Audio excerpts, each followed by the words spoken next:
بسم اللہ الرحمن الرحیم۔ یہ رات کو آیت الکرسی پڑھ کے سونا اور قل اعوذ برب الفلق قل اعوذ برب الناس پڑھ کے ان کو اپنے ہاتھوں کے اوپر ایسے پھونک مار کے پورے جسم کے اوپر مس کرنا، یہ نبی علیہ السلام کی سنت ہے۔ اور یہ ایک دعا ہوتی ہے اللہ تعالیٰ سے، ہر طرح کی مادی اور غیر مادی چیزوں سے اللہ کی پناہ میں انسان آ جاتا ہے۔ باقی ایک دعا بھی ہے کہ 3 مرتبہ صبح جو پڑھے گا شام تک کوئی چیز اس کو نقصان نہیں پہنچا سکتی ہے، اور رات کو پڑھے گا تو صبح تک کوئی چیز اس کو نقصان نہیں پہنچا سکتی ہے۔ بسم اللہ الذی لا یضر مع اسمہ شیء فی الارض ولا فی السماء وہو السمیع العلیم، یعنی اللہ کے نام سے جس نام کی برکت سے زمین اور آسمان میں کوئی چیز نقصان نہیں پہنچا سکتی ہے، اور وہ اللہ بڑا ہی سننے والا اور جاننے والا ہے۔ تو یہ 3 مرتبہ پڑھیں، اور ایمان ہونا چاہیے، یقین ہونا چاہیے کہ اللہ تعالیٰ نے یہ آزمائش کی دنیا بنائی ہے۔ کبھی اچھے حالات آتے ہیں، کبھی برے حالات آتے ہیں، کبھی آسانیاں ہوتی ہیں، کبھی مشکلات ہوتی ہیں، کبھی خوشیاں ہوتی ہیں، کبھی غم ہوتے ہیں۔ یہ دونوں امتحان کے پرچے ہیں، یاد رکھیے۔ اور یہ انسان آخرت کے لیے بنا ہے، دنیا میں اپنی اس کی نہیں چلے گی، یاد رکھیے۔ یہاں دنیا میں اس میں بے شمار باتیں ناگوار ہوں گے، اور یعنی کہ جو پریشانیاں ہوتی ہیں، یہ کوئی بری چیز اگر ہوتی تو اللہ تعالیٰ اپنے انبیاء کے ساتھ کبھی بھی نہ کرتا۔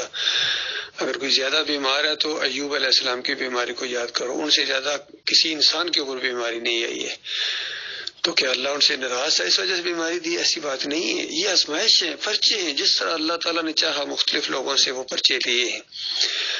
لہذا اچھے حالات میں اللہ کا شکر ادا کریں، اٹھتے بیٹھتے اللہ کا شکر ادا کریں، اور بے شمار نعمتوں کی طرف اپنا دھیان بھی کریں۔ اگر ایک تھوڑی سی پریشانی ہے تو لاکھوں کروڑوں نعمتوں میں بھی تو ہم رہ رہے ہیں، ان کی طرف زیادہ دھیان جانا چاہیے۔ اور جو مشکل پریشانی ہو اس میں اللہ تعالیٰ سے دعائیں مانگیں، نام لے کے اپنی بیماری کا۔ آپ دیکھیں کس طرح بیماری دور ہوتی ہے، اور بالفرض نہیں ہوتی ہے تو آپ کا اجر لکھا جا رہا ہے۔ مومنوں کا تو معاملہ ہی بڑا عجیب ہے۔ نبی علیہ السلام نے فرمایا عجب لامر المومن، مومن کا معاملہ بڑا ہی عجیب ہے، یعنی اس کو خوشحالی آتی ہے، خوشی آتی ہے، وہ شکر کرتا ہے، اللہ تعالیٰ اس کو اجر دیتا ہے، اس کا یعنی میٹر چلتا ہے نیکیوں والا۔ پریشانی آتی ہے، دکھ آتی ہے، وہ صبر کرتا ہے، پھر وہ میٹر چلتا ہے۔ اور ویسے عام طور پر دیکھا گیا کہ پریشانی کی حالت میں اللہ تعالیٰ کو انسان زیادہ پکارتا ہے، ایماندار، تو وہ جو کیفیت ہے اس کی، اس میں بہت زیادہ نیکیاں حاصل کرنے کا اس کے لیے موقع ہے۔ باقی دیکھیے اللہ تعالیٰ کا حکیمانہ نظام ہے یہ، کچھ حکمتیں تو اللہ تعالیٰ نے ہمارے اوپر کھولی ہیں تھوڑی بہت، باقی زیادہ تر تو ہمیں بتایا ہی نہیں ہے، لیکن ہمیں ایمان ہونا چاہیے کہ جو معاملہ ہے اللہ کا وہ رحمت ہے، اس کی شفقت ہے، اور ہمارے فائدے کے لیے۔ دیکھیں بیمار پرسی کا کہا گیا ہے کہ بیمار جب ہو جائے تو اس کو دیکھنے کے لیے جاؤ، یعنی جو اس کی بیمار پرسی کے لیے جاتا ہے تو پتہ نہیں کتنے ہزار فرشتے اس کے لیے دعائیں کرتے ہیں، اندازہ لگائیے۔ اور کتنے بندے آئیں گے، ایک بیمار کی وجہ سے کتنے بندوں کے اوپر اللہ تعالیٰ کی رحمت ہوگی، شفقت ہوگی، جو اللہ کی رضا کے لیے، اللہ کو خوش کرنے کے لیے، اس کی تیمارداری کے لیے جائیں گے، بیمار پرسی کے لیے جائیں گے، کتنا فائدہ ہوگا۔ اور پھر جا کے احساس بھی ہوگا کہ اللہ کا لاکھ لاکھ شکر ہے جس اللہ نے یعنی مجھے بچایا ہے اس پریشانی سے، جو اس میرے بھائی کو پریشانی ہے، مجھے بچایا، کتنا مجھے اللہ کا شکر ادا کرنا چاہیے۔ تو آپ اندازہ لگائیں جس بیمار کی وجہ سے بے شمار مومنوں کو فائدہ ہو رہا ہے، دعائیں مل رہی ہیں فرشتوں کی، تو جس بندے کو اللہ تعالیٰ نے اس بیماری میں مبتلا کیا اس کے لیے کتنے فرشتے دعائیں کرتے ہوں گے۔ تو یہ اللہ کا ایک انداز بھی، اگر کسی انسان کو آزمائش میں ڈال کر دوسروں کے لیے ایک سبق بنا دیتا ہے کسی لحاظ سے بھی، تو اس بندے کا بہت بڑا درجہ ہوتا ہے اگر وہ صبر کرے، اس کے اوپر راضی رہے، اللہ کو کوئی گلے شکوے نہ کرنا شروع کر دے یا شرک نہ کرنا شروع کر دے، کیونکہ یاد رکھیے شرک بے صبری ہے اور مومن صبر کرتا ہے۔ قرآن کے اندر آیا الذین اذا اصابتہم مصیبۃ قالوا انا للہ و انا الیہ راجعون، کہ جب ان کے اوپر کوئی مشکل مصیبت آتی ہے تو کیا کہتے ہیں؟ ہم اللہ ہی کے ہیں، یعنی یہ اللہ کا منصوبہ ہے، اور یہ اللہ تعالیٰ ہمیں آزما رہا ہے اور ہم نے اسی کی طرف جانا ہے، یعنی اس کا ایک نتیجہ نکلنے والا ہے۔ اگر آج میں نے بے صبری کی، ناشکری کی، تو اس کی مجھے سزا ملے گی، اور اگر میں نے صبر کیا، شکر گزاری کی، تو اللہ تعالیٰ مجھے اس کا اجر دے گا۔ تو یہ دونوں چیزیں جب وہ محسوس کرے گا تو اس کی بیماری، اس کی یہ چیزیں بھی اس کے لیے خیر کا ذریعہ بن جائیں گی۔ اور جو مشرک ہوتے ہیں وہ مشکل مصیبت آتی ہے تو پھر وہ یا تو تعویذ گنڈا کرتے ہیں، مزاروں پر جاتے ہیں، بتوں کے سامنے جاتے ہیں اور دوسروں کو گلے شکوے کرتے ہیں، فلاں نے کچھ تعویذ کر دی، فلاں نے میرے کو جادو کر دیا، فلاں نے یہ کر دیا، وہ کر دیا۔ جو کچھ بھی ہوا ہے بس اللہ کی پناہ میں آ جائے، کوئی چیز آپ کو نقصان نہیں پہنچا سکتی ہے، بس اتنا ہمارا ایمان ہونا چاہیے۔ اصل میں ہر دور کے یہ علماء اور مشائخ جنہوں نے پیشہ بنا لیا دین کو، اور ہمارے یہاں جس طرح مولوی اور پیر کہا جاتا ہے، پیر لوگ خاص کر، انہوں نے امت کو بہت زیادہ گمراہیوں کے اندر ڈالا ہوا ہے، اور ان کا ایمان بھی انہوں نے لوٹا، ان کا مال بھی لوٹا ہے۔ سورہ توبہ 34 نمبر آیت کے اندر اللہ تعالیٰ نے انہی کی نشاندہی کی تھی کہ یا ایھا الذین آمنوا ان کثیر من الاحبار والرہبان لا یاکلون اموال الناس بالباطل ویصدون عن سبیل اللہ، کہ ایمان کے دعوے داروں، اکثریت ان علماء اور مشائخ کی، ان مولویوں اور پیروں کی، لوگوں کا مال کھاتے ہیں باطل طریقے سے اور لوگوں کو اللہ کے راستے سے روکتے ہیں۔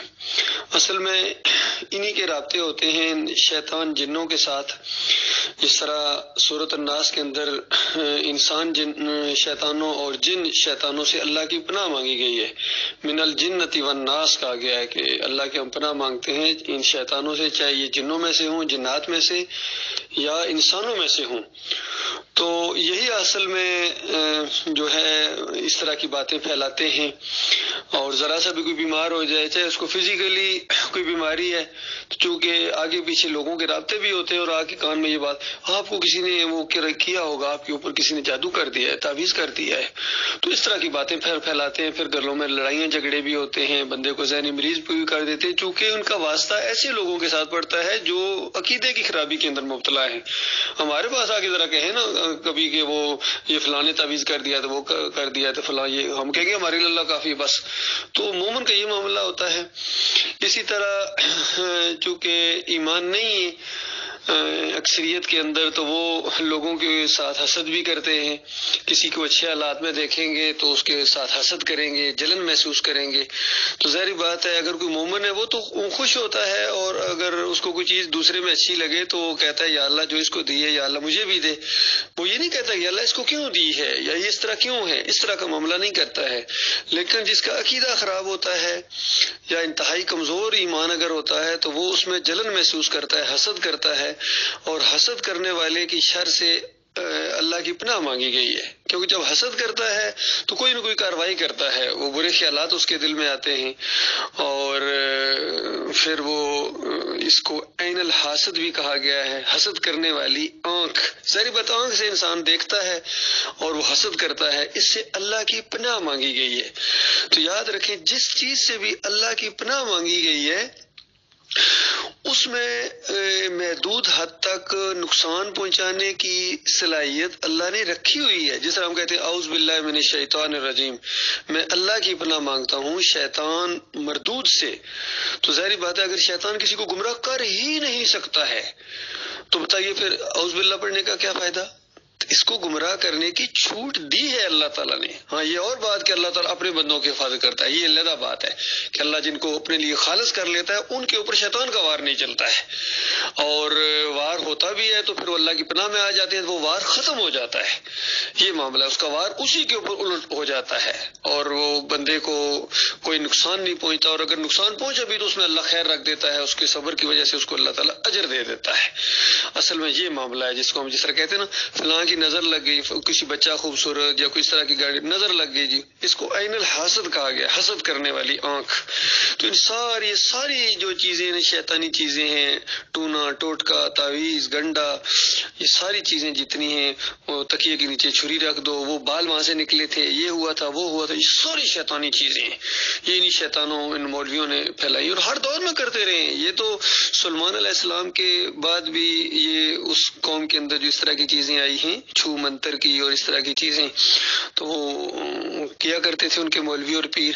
اور اللہ تعالیٰ نے پھر آزمائش کے لیے لوگوں کو بتانے کے لیے 2 فرشتوں ہاروت اور ماروت کو بھیجا، اور وہ لوگوں کو کہتے دیکھو اللہ تعالیٰ تمہاری آزمائش کر رہا ہے، ہمیں تو تمہاری آزمائش کے لیے بھیجا گیا ہے.